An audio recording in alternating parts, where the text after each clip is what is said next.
সেই দিন আপনাদের সাথে একটা রিলস শেয়ার করেছিলাম যে আমি আমার প্রিয় মানুষদের সাথে দেখা করতে যাচ্ছি। তারপরে আর ভিডিওটা কিন্তু শেয়ার করা হয়নি, তাই না? তো আসসালামু আলাইকুম সবাইকে। সবাই কেমন আছেন? আশা করি সবাই অনেক ভালো আছেন। আলহামদুলিল্লাহ আমরা অনেক ভালো আছি। তো বাড়ির নানান কাজের জন্য আপনাদের সাথে তেমন একটা ভিডিও শেয়ার করতে পারছি না। তো দেখেন আমার প্রিয় মানুষদের বাসায় চলে এসেছি। অনেক দিনের ইচ্ছে ছিল তাদের সাথে দেখা করার, তো ইচ্ছেটা পূরণ হয়ে গেল। আমি যখন ফেসবুক জগতে আসিনি তার আগে থেকেও কিন্তু আমি আপু এবং ভাইয়াদের ভিডিও দেখে থাকি। এই মো আর মতিউর ভাইয়া এবং আপুর ভিডিও কে কে দেখেন কমেন্ট করে অবশ্যই জানাবেন। তাদের ভিডিও কিন্তু আমি প্রথম থেকেই দেখতাম। তাদের ব্যবহার এবং কথাবার্তা আমার অনেক বেশি ভালো লাগে। তো আজকে তাদেরকে নিয়ে আমরা এক জায়গায় ঘুরতে যাচ্ছিলাম, আর ঘুরতে নিয়ে যাচ্ছিল আমাদের মতিউর ভাইয়া এবং মো। আমার নহটার কালাভুনা অনেক বেশি পছন্দ, এবং একদিন মো এবং মতিউর ভাইয়া আমাকে ফোন দিয়ে বলে চলো তোমাদেরকে একদিন নহটার কালাভুনা খাওয়াই। তো যে বলা সেই কাজ, আমার পছন্দের জিনিস কি আর ছেড়ে দিতে পারি বলেন?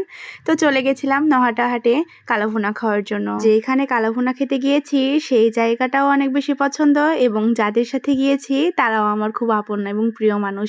তো আমরা চলে এসেছিলাম আজকে রিপন হোটেলে কালাভুনা খাওয়ার জন্য। যারা যারা মো এবং মতিউর ভাইয়ার ভিডিও দেখেন তারা অবশ্যই কমেন্ট করে জানাবেন এখন যে মতিউর ভাইয়াদের বাচ্চা কোথায়। তো বাচ্চা যেহেতু অনেক বেশি ছোট এবং আজকে অনেক গরম ছিল, তাই জন্য বাবুটাকে ওনারা বাসায় রেখে এসেছেন তার ননদ এবং শাশুড়ির কাছে। তো এখানে এসে আমরা সবাই মিলে হ্যান্ড ওয়াশ দিয়ে খুব ভালোভাবে হাত পরিষ্কার করে নিলাম, তারপরে বসে যাবো কালাভুনা খাওয়ার জন্য।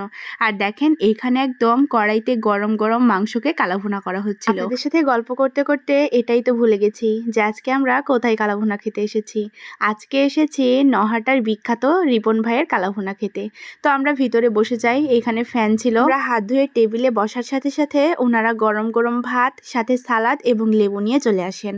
আর আমার তো আর তয় সইছিল না, কারণ এইখানকার কালাভুনা কিন্তু খেতে অনেক বেশি মজা। ভাত দিয়ে যাওয়ার একটু পরে চলে আসে গরম গরম গরুর কালাভুনা। এই কালাভুনা যে এত বেশি মজা কি বলবো, আপনারা যারা যারা খেয়েছেন তারা তো খুব ভালো করেই জানেন। আর আজকে পাশে পছন্দের এবং প্রিয় মানুষদেরকে পেয়ে কালাভুনার স্বাদ যেন আরো বেড়ে গিয়েছে। ওনারা যে এত এত ভালো কি বলবো। ঈদের পর থেকে বাড়িতে শুধু কাজ লেগে আছে। আপনাদের ভাইয়ার সাথে বিয়ের পর প্রথম ঈদ ছিল, তবে বাইরে কোথাও ঘুরতে যাওয়া হয়নি। আজকে আমার প্রিয় মানুষদের সাথে দেখা করার লোভে ঘুরতে যাওয়া হয়ে গেল। এখানে দেখেন মতিউর ভাইয়া এবং মো আপু এবং আপনাদের ভাইয়ার সবারই খাওয়া দাওয়া হয়ে গেছে, আমার খাওয়া দাওয়া শেষই হচ্ছিল না। তো খাওয়া দাওয়া শেষ করে আমরা চলে আসি হাত ধোবার জন্য। আজকের কালাভুনা কিন্তু খুব মজার ছিল। আমরা কালাভুনা খাওয়া শেষ করে মাঠের ভেতরে চলে আসি পান খাওয়ার জন্য। এখানে অনেক রকমের মিষ্টি মশলা দিয়ে পান বানানো হচ্ছিল।